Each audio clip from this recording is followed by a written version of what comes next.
Hidup dalam tujuan dan rencana Allah. Oke. Kita kan kemarin sih, minggu lalu kan kita udah dengar ya, apa sih tujuan rencana Allah, kan ada secara umum kan. Kemarin Mumu udah share juga kan secara umum tuh apa-apanya. Masih ingat dong ya. Dan kalau aku mau share pada pagi hari ini itu um, lebih lebih aku sederhanain lagi, lebih aku simpelin lagi. Kalau kita mau hidup dalam rencana dan tujuan Tuhan, rencana dan tujuan Allah, kita tahu sendiri ya, tujuan itu adalah um, hasil akhir atas atau sasaran yang ingin dicapai. Nah, tujuan ini biasanya itu memberikan arah, memberikan motivasi dalam kehidupan kita. Kalau rencana itu juga suatu rancangan ya, pemikiran, suatu proses untuk mencapai suatu tujuan tersebut. Nah, kita tahu bahwa kita buka dulu ya ayatnya di dalam Yesaya 55 ayat 8.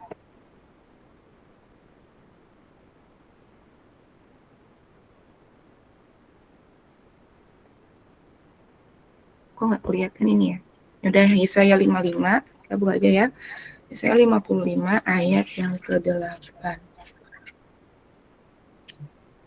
Nah, sebab rancanganku bukanlah rancanganmu, dan jalanmu bukanlah jalanku, demikianlah firman Tuhan.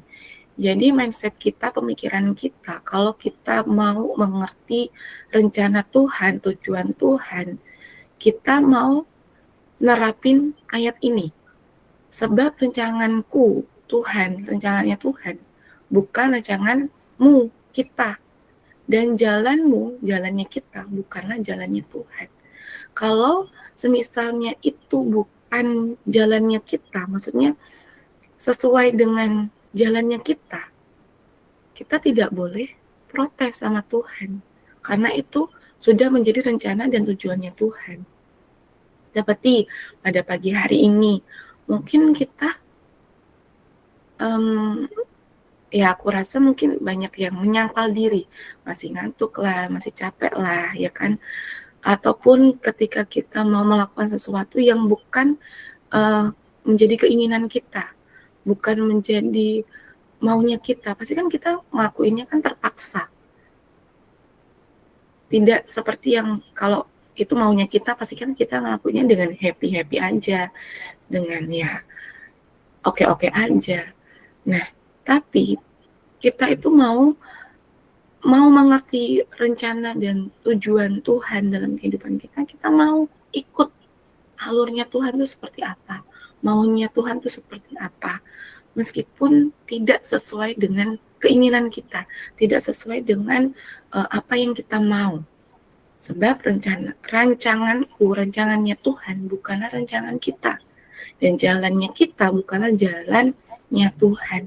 Demikianlah firman Tuhan. Nah, teman-teman yang diberkati oleh Tuhan, kita diciptakan Tuhan menurut gambar dan rupa Allah.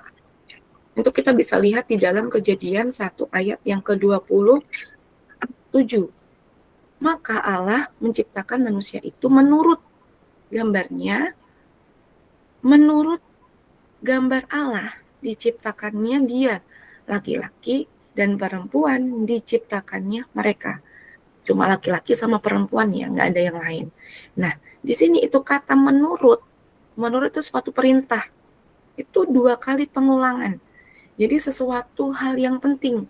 Menurut gambarnya, menurut gambar Allah diciptakannya dia. Jadi 2 kali penekanan. Jadi Allah itu mau bilang bahwa manusia itu ada, manusia itu diciptakan, manusia itu dibentuk itu menurut dia, menurut gambarnya Tuhan. Jadi kita adalah manusia, kita adalah ciptaan bentuk Tuhan, bentuk gambar yang sangat-sangat indah, sangat-sangat luar biasa, sangat-sangat mulia. Dan di sini aku tulis mempunyai tujuannya masing-masing. Tujuannya aku gedein-nya. Tujuannya Tuhan, tujuannya masing-masing. Gak ada tuh tujuan aku sama seperti tujuannya Siska. Tujuannya Tuhan itu gak sama, tujuannya Tuhan dalam kehidupan aku gak sama seperti tujuannya Tuhan dalam Lydia. Tapi satu tujuan, kemarin kita sudah dengar ya, tujuan untuk mempermuliakan nama Tuhan, untuk punya biar kita jadi berkatnya Tuhan. Itu tujuan utamanya Tuhan untuk menciptakan manusia. Tapi punya masing-masing tujuan. Tuhan taruh tujuannya Tuhan dalam kehidupanku itu berbeda dengan tujuannya Tuhan taruh di dalam kehidupan keluarganya Mumu mungkin ya. Keluargaku beda dengan keluarganya Mumu. Jadi semuanya itu berbeda. Betapa dahsyatnya Tuhan, betapa herannya Tuhan. Kita tidak bisa menyelami pikirannya Tuhan. Kita nggak bisa.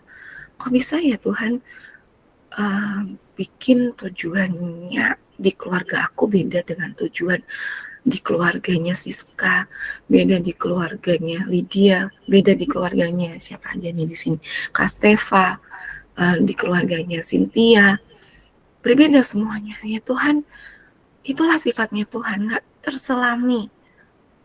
Sifatnya Tuhan tuh besar, jadi kita tuh tidak bisa masuk dalam pemikirannya Tuhan. Tapi kita mau masuk dalam pemikirannya Tuhan itu seperti ini. Segala sesuatu tuh indah, segala sesuatu tuh mendatangkan kebaikan. Meskipun kita terkadang, ini mendatangkan kecelakaan nih buat kita. Tapi dalam kecelakaan itu ada maksud tujuan Tuhan. Ada maksud tujuan Tuhan yang mulia. Ada kebaikan-kebaikan Tuhan yang mau nyatakan. Nah, nanti ya kita mau sharing mungkin dari teman-teman yang mau sharing. Apa sih yang menjadi tujuan Tuhan di balik ketidaknyamanan kita, di balik mungkin kita berada dalam lembah kekelaman, kita mungkin dalam padang belantaranya kita masing-masing, badannya kita masing-masing, ada sesuatu kebaikan Tuhan yang mau Tuhan nyatakan dalam kehidupan kita. Nah, kita punya, tadi kan kita sudah punya tujuannya masing-masing. Nah, kita mau lihat contohnya itu seperti Yohanes. Ini Yohanes bukan, kemarin kan minggu lalu Mumu kan sharing tentang Yohanes Pembaptis. Ya, bagaimana dari Yohanes Pembaptis dia buka jalan untuk Mesias bisa dinyatakan. Nah, sekarang aku mau sharingnya tuh Yohanes, murid Yesus, murid yang dikasihi. Dan Yohanes ini itu murid yang dia itu tidak terlalu terekspos ya seperti murid-murid yang lain, apalagi seperti Petrus ya, seperti Yudas Iskariot yang nyakal Yesus. Tapi Yohanes ini adalah murid yang dia dikasihi oleh Yesus karena dia itu orangnya taat, orangnya itu ikut aja apa yang Tuhan kerjakan di 3,5 tahun ya Yesus berada di dunia. Yohanes ini ikut aja dalam perjalanan penginjilannya Yesus. Yang pertama, Yohanes ini itu dipersiapkan Allah untuk rencananya. Rencana apa sih yang dimau Tuhan, yang dimau Yesus dalam pribadinya? Yohanes, murid yang dikasihi, murid yang dikasihi ya ini ya.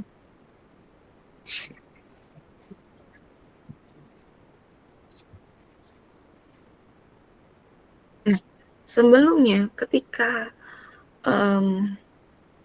kita masuk ke dalam Yohanes, yang menjadi pemisah antara kita manusia, kita kan udah diciptakan Tuhan menurut gambar dan rupa Allah sedemikian rupa.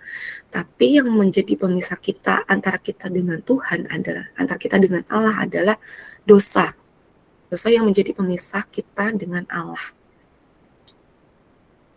kita lihat dulu ya, di dalam Yesaya 59, aku nggak tulis di sini, teman-teman bisa buka di Alkitabnya masing-masing atau di mana aja, bebas ya. Di Yesaya 59 ayat yang kedua, 59 ayat yang kedua, tetapi yang merupakan pemisah antara kamu dan Allahmu ialah segala kejahatanmu dan yang membuat dia menyembunyikan diri terhadap kamu sehingga ia tidak mendengar ialah segala dosamu. Jadi yang menjadi pemisah kita antara kita dengan Allah adalah dosa kita, segala kejahatan kita, segala kejahatanmu ya di sini. Dan kita tahu bahwa manusia yang pertama yaitu Adam dan Hawa, ya seorang pasangan ini ya yang emang ya cerdik banget si iblis ini, kita tahu ya setan ini, iblis ini kan tadinya kenapa sih dia kok cerdik banget, dia mau membawa Hawa masuk ke dalam dosa itu karena sifatnya iblis itu cari temen. Iblis itu kan dia kan malaikat yang tadinya yang Lucifer ini, dia tuh ingin menyerupai Allah, ingin disamakan dengan Allah. Jadi dia dibuang sama Allah. Jadi dia ini mempunyai sifat yang harus pembawa ya. Sifatnya itu dia itu harus punya teman. Jadi dia pingin Hawa itu jadi temannya dia. Secerdik-cerdiknya ular ini ya. Jadi emang dasar ya ular ini, emang dasar si iblis ini pengen Hawa ini masuk ke dalamnya, ke dalam kejahatannya ya. Nah, jadi ketika kan tadinya manusia nggak tahu ya kalau dirinya itu telanjang. Ketika dia makan buah terlarang, buah pengetahuan baik dan yang tidak baik, dia jadi tahu bahwa dia itu telanjang. Bagaimana dia harus menutupi ketelanjangannya dia, kejahatannya dia ini, dia harus segala sesuatu dibukakan ya kan. Ketika dia makan makanan buah itu, dia ambil cawat untuk menutupi ketelanjangannya itu. Jadi Tuhan mengambil kulit. Kita buka aja deh. Oh jadi lupa aku kejadian berapa ya waktu itu ya.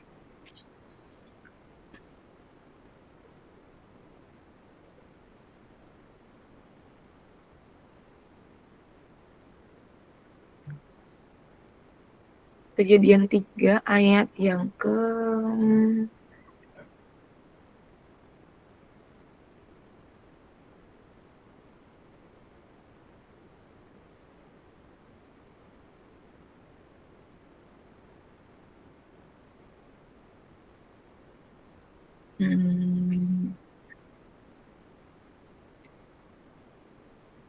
kita buka Kejadian 3 ayat yang ke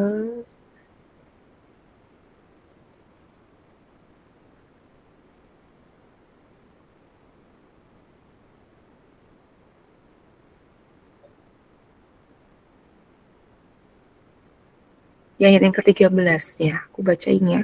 Kemudian berfirmanlah Tuhan Allah kepada perempuan itu, apakah yang telah kau perbuat ini? Jawab perempuan itu, ular itu telah memperdayakan aku, maka aku makan.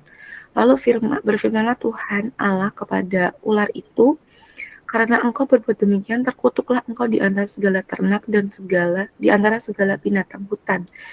Dengan perutmu lah engkau akan menjalar. Nah ini jadi ketika itu tujuan Tuhan awalnya itu dalam kehidupan manusia itu sempurna gitu ya, sebelum Hawa ini makan buah yang dilarang oleh Allah.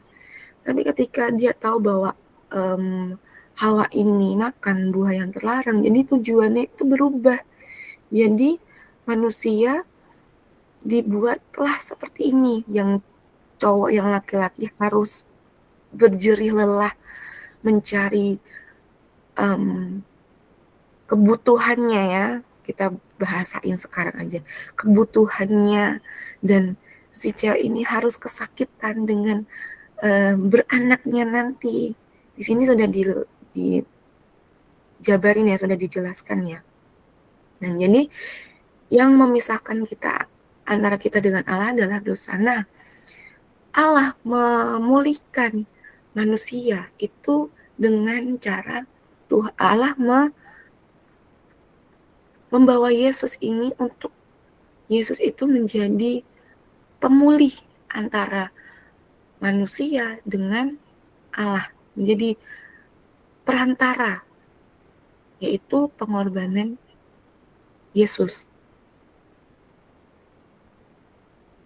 Manusia dipulihkan, kemudian kita masuk ke dalam rencana Allah selanjutnya, yaitu pengorbanan Yesus di atas kayu salib. Nah, di sini kita mau lihat bahwa ketika Yesus ada di tengah-tengah murid-muridnya, ke-12 murid-murid ini, salah satunya Yohanes ini sendiri, murid yang dikasihi ini, yang sudah dipersiapkan Allah. Jadi tujuannya Allah kepada Yesus sendiri, kemudian tujuannya Allah kepada Yohanes itu sendiri, kemudian tujuannya Allah kepada Petrus itu nantinya sendiri. Jadi semuanya itu pada tujuannya Allah masing-masing. Tapi sudah dirancangkan, sudah direncanakan, sudah dirincinya masing-masing gitu, sudah di otaknya Tuhan masing-masing. Jadi kita tidak bisa mengotak-atik, kita tidak bisa mengambil perannya Allah itu sendiri. Nah, kita mau lihat di dalam Yohanes ini sendiri, murid yang dikasih ini sudah dipersiapkan Allah untuk rencananya ini. Allah sudah mempersiapkan Yohanes untuk sebuah pelayanan dan penderitaannya sendiri.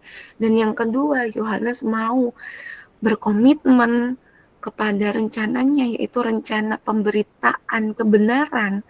Kita lihat ya di dalam Yesaya 32 ayat yang ke-17. Yesaya 32 ayat yang ke-11. Kalau kita mau memberitakan kebenaran itu, di mana ada kebenaran di situ, dan kita baca aja ya, di mana ada kebenaran di situ akan tumbuh damai sejahtera, dan akibat kebenaran ialah ketenangan dan ketentraman untuk selama-lamanya. Jadi Yohanes itu sudah disetting sama Allah itu untuk memberitakan kebenaran. Di mana ada kebenaran, di situ ada damai sejahtera. Kita tahu ya bahwa Yohanes ini adalah murid yang dikasih Yesus. Kita lihat profilnya Yohanes dulu. Yohanes adalah anak dari Zebedeus. Anak dari Zebedeus punya ayah namanya Zebedeus, punya ibu namanya Salome. Nah, dia Yohanes ini adalah adik dari Yakobus. Yakobus ini juga salah satu dari murid Yesus. Kalau kita lihat Injil Yohanes ini adalah penulis itu sendiri adalah Yohanes itu. Dan Yohanes ini nulisnya itu sangat detail. Apa yang tidak ditulis di Matius dan Markus itu tidak ada di Yohanes. Ya. Semuanya itu detail. Jadi kalau boleh dilihat itu Yohanes itu nulisnya itu sangat-sangat detail, sangat-sangat dia tuh jadi ngikutin perjalanan Yesus itu, dia sambil nulis, sambil dia ingat, oh jadi tuh gini, perjalanan Yesus tuh seperti ini. Jadi dia tuh ingat semuanya, dan dia tuh sangat-sangat pintar ya menurut aku ya, dari semua murid-murid yang lainnya. Sebagai seorang penulis di kitab atau di Injil Yohanes ini, Yohanes juga diproses Tuhan itu sedemikian rupa, teman-teman. Bagaimana dia ketika dia mengambil bagiannya Tuhan, mengambil tujuannya Tuhan untuk memberitakan kebenaran firman Tuhan, dia itu akhir hidupnya itu adalah salah satu dari ke-12 murid ini adalah dia mengakhiri kehidupan dengan tenang. Kalau kita lihat, kalau kita pelajari, dia itu mengakhiri kehidupannya dengan tenang. Meskipun sebelum dia mengakhiri kehidupannya dengan tenang, dia itu pernah dibuang dan diasingkan di Pulau Patmos. Dan sebelum diasingkan dan dibuang di Pulau Patmos ini, sebelum dia mendapat pewahyuan dan dia menulis kitab Wahyu ya, dia itu digoreng hidup-hidup ketika dia itu menginjil. Jadi proses kehidupannya itu sangat-sangat tidak mudah. Dan bagaimana kita mau menerapkan ini dalam kehidupan kita. Kalau kita itu mau mencapai tujuan dan rencananya Tuhan, kita mau tanya dulu dalam kehidupan kita, apakah kita mau diproses sama Tuhan? Kalau kita tidak mau diproses sama Tuhan, kita lebih baik kita tidak mau mengikuti tujuan dan rencananya Tuhan. Kalau kita mau mengikuti rencananya Tuhan, kita harus mau diproses sama Tuhan. Dan memang ya di proses ini memang tidak mudah dalam kehidupan kita. Pasti ada segala sesuatu yang harus kita pikul, segala sesuatu yang harus kita salibkan, kita harus menyangkal diri. Nah, sekarang jadi pertanyaan kita, tujuan Tuhan dalam kita atau tujuan kita dalam Tuhan? Ya, kita mau tujuannya Tuhan nyatain dalam kehidupan kita atau tujuannya kita di dalam Tuhan? Kan kita harus sentralnya kepada Tuhan. Kalau mau tujuannya Tuhan ada dalam kehidupan kita, bukan tujuannya kita dalam Tuhan. Dan kalau Tuhan menyatakan tujuan dan rencananya, maka dia menyatakan damai sejahtera buat kita. Jadi kalau Tuhan mau tujuannya dalam kehidupan kita, tujuan Tuhan dalam kehidupan kita atau tujuan kita dalam Tuhan, kita bertanya dalam diri kita masing-masing. Kalau kita mau mencari tujuan Tuhan dan mendapatkan tujuan Tuhan itu, Tuhan akan menyatakan, Tuhan menyertakan damai sejahtera buat kita. Jadi segala sesuatu yang sudah Tuhan kerjakan dalam kehidupan kita, kalau kita menjalaninya dengan damai sejahtera, itu adalah tujuan Tuhan dalam kehidupan kita, rencananya Tuhan dalam kehidupan kita. Kalau sebelum-sebelumnya kita melakukan kehidupan kita dengan gerusak-gerusuk ya, dengan kecemasan kita, dengan ketakutan kita, ya wajar ya, namanya juga manusia, kedagingan, pasti ada rasa takut, rasa cemas. Tapi kalau di sisi lain Tuhan nyatain damai sejahtera itu adalah tujuan dan rencana Tuhan. Sebelum-sebelumnya kita merasa khawatir, kita merasa takut. Nah, mungkin itu adalah tujuannya kita dalam Tuhan, bukan tujuan Tuhan di dalam kita. Kita bisa membedakan tujuan Tuhan apa tujuan kita. Nah, apa yang harus kita lakukan?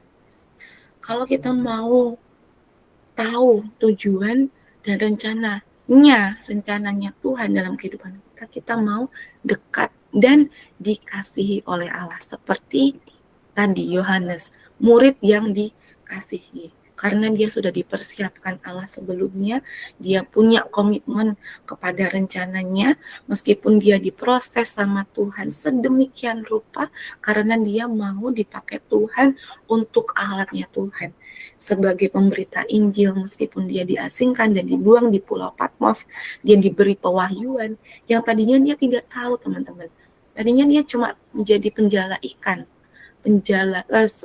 nelayan, ikut sama ayahnya Zebedius tadi, ikut dengan kakaknya Yakobus, tapi Tuhan tangkap, Tuhan bawa dia, Tuhan persiapkan dia, dan dia mau komitmen dalam rencananya, dia ikut diproses, dia masuk ke dalam tujuan Tuhan, ada damai sejahtera ketika dia masuk, ketika dia digoreng hidup-hidup, waktu dia menginjil, ya. Waktu dia dibuang dan diasingkan di Pulau Patmos, tidak mengerti apa-apa, dia ikut aja meskipun dia diproses dan dia tidak tahu. Bolehkah kita tanya? Mungkin Yohanes juga tanya, kenapa sih Tuhan proses, Tuhan ya, tujuannya Tuhan itu apa sih dalam kehidupanku sehingga seperti ini gitu ya. Tapi segala sesuatu Tuhan sudah buat baik adanya. Nah, kalau Tuhan mau nyatain tujuannya dalam kehidupan kita sebagai manusia, sebagai anak-anaknya, sebagai orang-orang yang dikasihi, kita kan orang-orang yang dikasihi ya, pelayan-pelayannya, Tuhan akan menyertakan damai sejahtera. Kita akan ngalir aja melakukan tujuan Tuhan, rencananya Tuhan dalam kehidupan kita. Kalau kita mau hidup dalam rencananya dan tujuannya, kita mau diproses. Proses itu kan nggak mudah ya, nggak gampang lah kita lewati. Banyak tantangan, banyak rintangan yang kita hadapi. Tapi kalau kita mau tahu tujuan dan rencananya Tuhan nyatain dalam kehidupan kita, pasti Tuhan tuh menyertakan damai sejahteranya dalam kehidupan kita.